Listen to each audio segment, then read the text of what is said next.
I found this old photo album at a flea market, tucked away in a dusty wooden crate. It looked like it hadn't been touched in decades, bound in dark, cracked leather with no name or date on the cover. I've always been a sucker for vintage things, for the forgotten stories they hold. So I bought it for a couple of bucks and took it home, excited to peek into a stranger's past. Back at my apartment, I poured myself a drink and settled onto the couch. The first page was a black and white photo from what looked like the 1950s.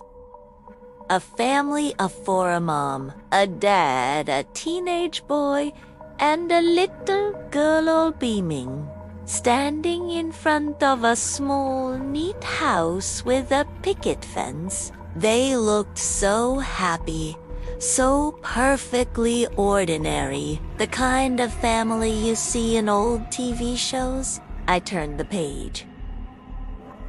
Another photo. The same family, this time at a picnic. The dad was grilling, the mom was spreading a blanket, and the kids were chasing a ball again. Huge, genuine smiles on everyone's faces. It was almost infectious. I found myself smiling along with them, feeling a strange sense of warmth and nostalgia for a life that wasn't mine. Page after page, it was the same story. The family at the beach, building a sandcastle, their faces lit up with joy. The family at Christmas, gathered around a tree, unwrapping presents with wide, excited eyes. The little girl's birthday party, the boy's graduation, a family road trip in a classic station wagon. Through the years, they aged, but their smiles never faded. The photos changed from black and white to faded color, but the pure, unadulterated happiness was a constant. It was almost unnatural. I mean, nobody is that happy all the time, right? There were no photos of arguments, no awkward teenage phases, no moments of sadness, just perfect smiles in perfect settings. It started to feel a little unsettling. The album felt less like a collection of memories and more like a performance, a carefully curated illusion of a perfect life. I continued flipping, my curiosity now mixed with a growing sense of unease. The photos were getting more recent, maybe into the late 80s. The parents were older now, with graying hair and laugh lines around their eyes, but their smiles were just as bright. The kids were grown, with families of their own who would sometimes appear in the pictures, also smiling, always smiling. The last few pages were thicker, as if they were holding something more important.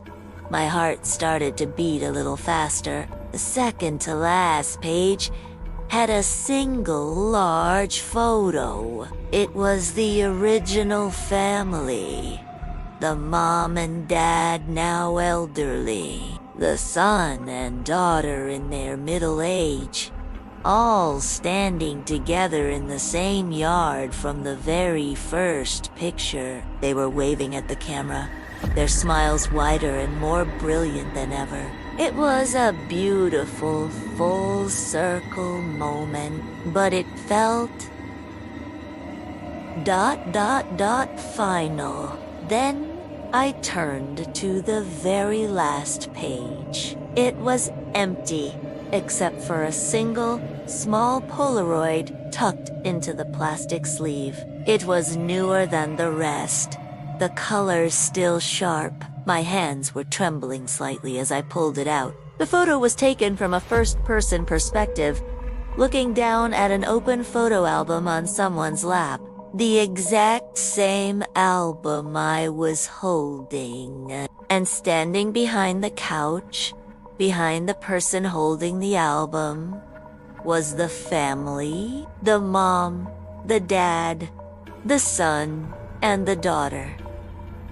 They weren't aging anymore. They looked just as they did in that very first picture. And they were all smiling, their grins wide and fixed, their eyes dark and empty, staring directly into the camera, staring directly at me. A cold chill shot down my spine.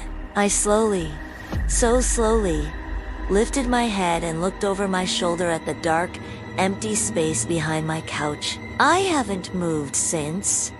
I'm too afraid to look. But I can feel them. I can feel their smiles.